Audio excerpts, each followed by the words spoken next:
Hey, does this sound like you? So maybe you're considering getting a website for your business, or you've been in business for a while and you think it's about time to get a website and you're not sure how much it should cost. Like you may have gotten quotes already and have seen that some people are saying, oh, $500, and others are saying $5,000 or more. Or yeah, maybe you just don't know. And if you're in that predicament, you're not alone. Other people are experiencing this, and you've come to the right place. Hi, my name is Lou. I am a web designer and digital business consultant. I help service providers and allied health practices get positioned online so that they get more leads and have websites that they're happy to send people to. Thank you for tuning in. So, like I said, if you've been looking for quotes for websites and you're not really sure how much you should be paying, you're in the right place. And by the end of this episode, you'll know why prices can fluctuate so wildly, and I'll help you figure out exactly what you should pay based on your stage of business. So, stick around.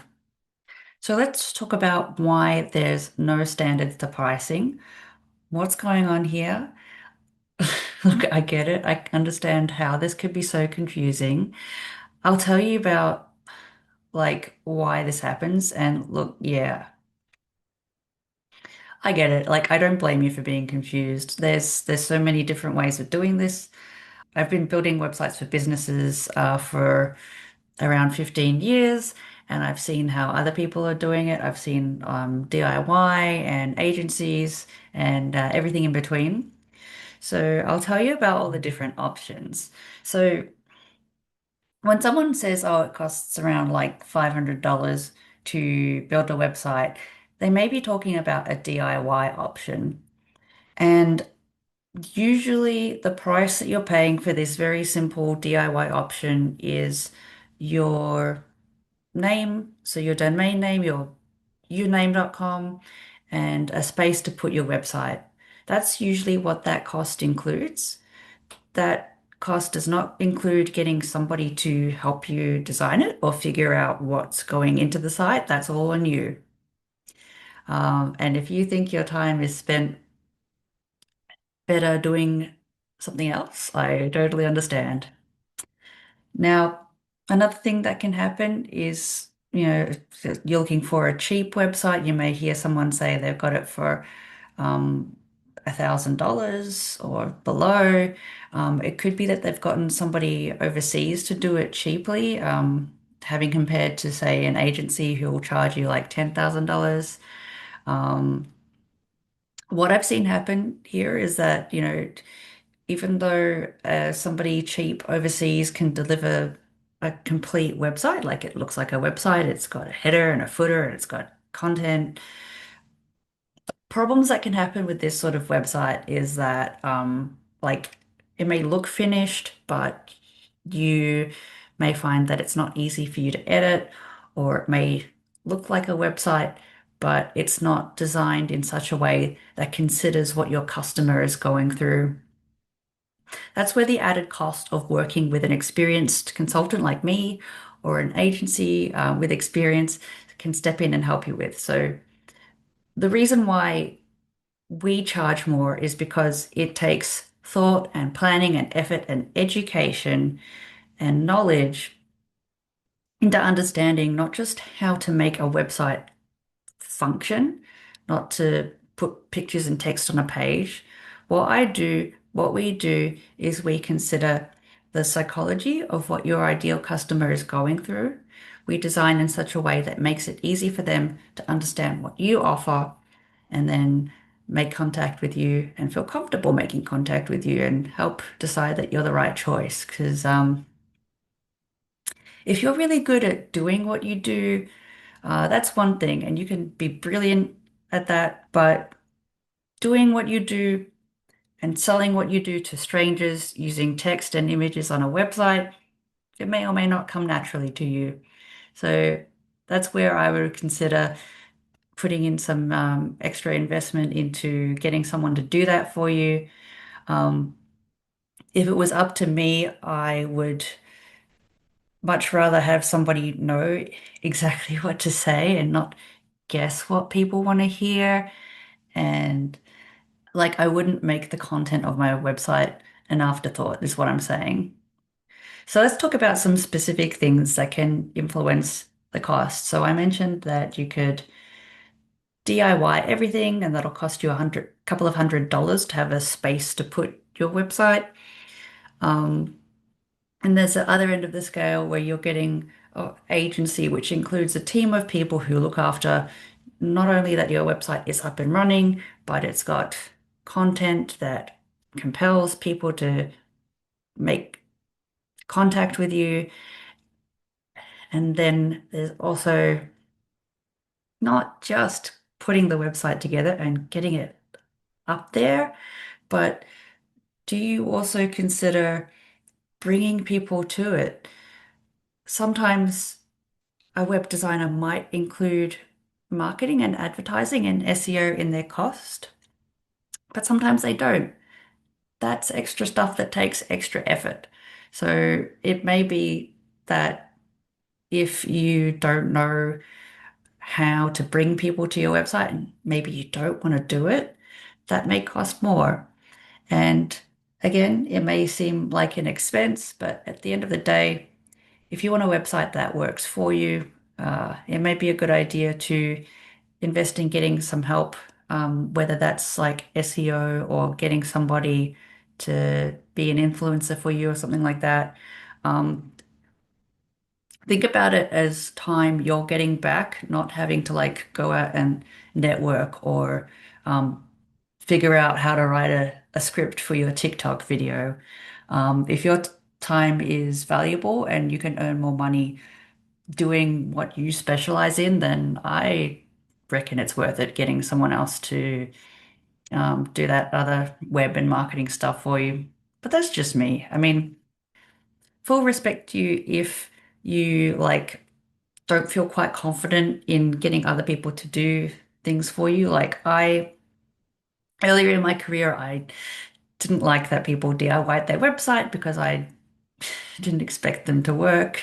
But if you're like concerned about getting back what you pay for when you get someone else to do it, like it may be okay just to DIY something simple and see how you go with it and figure out for yourself the kind of work that's involved. And you may decide that it's too hard for you, or you may decide that you want to make web design a side hustle for yourself. That's all totally fine. Um, so let's talk about realistically, what should you be paying?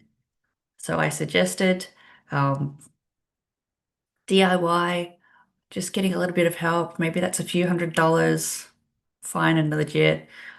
Maybe your business is sort of still emerging and still working its way to making you some money. So I fully respect like not having thousands and thousands and thousands to invest, unless you do have that. Um, so yeah, there's that. That's like, yeah, I'm speaking in terms of like Australian dollars. So like a couple of $100 is what you can expect to DIY something. If your business is growing and you want to be taken more seriously, that's where someone like me can come in.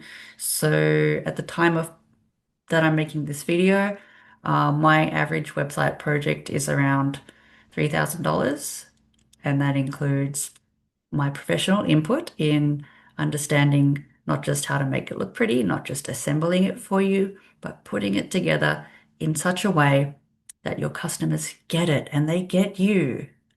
And they actually get you in such a way that they say, hey, you, I want to give you money. Because it's all well and good, yeah, to just guess what to put on a website, but I can take care of all those decisions for you. That's what I'm here for. And then, yeah, taking it a step beyond that, you some people will invest multiple thousands, tens of thousands in their website because they need something to generate lots of money. So it's totally understandable to be in a position where you're not just making tens of thousands per month, you're making hundreds of thousands or millions of dollars a month, then it makes sense to me to invest tens of thousands of dollars into your website, creating systems that turn strangers into people that totally respect you and love you and want to give you lots of money. Like that stuff takes time to set up. That stuff takes tech knowledge, to understand like all the software and pipelines and stuff in the back end. And I'd also like fully respect a good eye for design as well. That's a thing that I do see some people come to me with is like, I don't know how to make things look good. Hey, that's what I'm here for. I'll take care of all those decisions for you. Now let's look at some red and green flags. Should you proceed with this person or not? Let me talk about some red flags. So one really major red flag is that the person you're talking to has no interest in like the specifics of your business and how you work. They're just sort of like, yep, $300, 5 pages, good. And that's not really like a great exchange in my professional experience and opinion.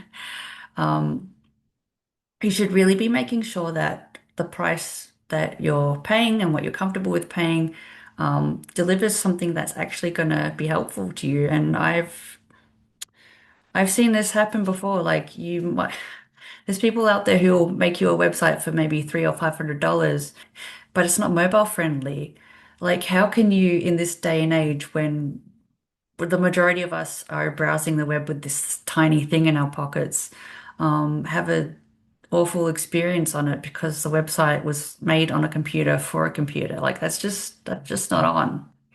Yeah, other red flags to look out for is when they'll give you a website. They'll make it for you, but they won't give you any access to edit it, or they'll put they won't set it up on a hosting account that you own. Like that's, like your website is the place where you put it and the domain, your whatever, your businessname.com, like that's your property. You should own that. That belongs to you. And you should never feel like you're trapped into something or you're confused. Just, yeah, look out for anything that's confusing. If any part of the process or the setup is confusing to you, discuss it with the person you're working with. Don't be afraid to shop around. Which brings me to green flags. Like green flags are, you want to see this as like a collaborative process. Like even though your web designer can do everything for you, like it is going to, the thing that they're making is going to represent your business at the end of the day. So do you expect to provide some input about, not just the products and services that you offer, but like what is your brand personality? What is important to your customers? Like I think there's important things to consider and make sure that you're talking about what happens after the website is finished. Because it's never really totally finished. You may want to make some changes to your products. You may want to tweak some stuff. You may want to consider how you're going to bring people there. That's something to think about. If you build it, they're not going to come. Unfortunately, you are going to have to advertise. So ultimately, how do you decide what's right for you? Like with many major purchases, I would strongly suggest getting a few different quotes. Think about the vibe that you get from everyone that you're talking to. Think about what you would like this to do for your business. And if you're not sure, like what direction this website can take for your business, be prepared to discuss that and consider like all the extra stuff that's going to go into it as well. So you may need photos to make it clear what your products are or what you do. You may need someone to write some sales copy. So that's some text that actually like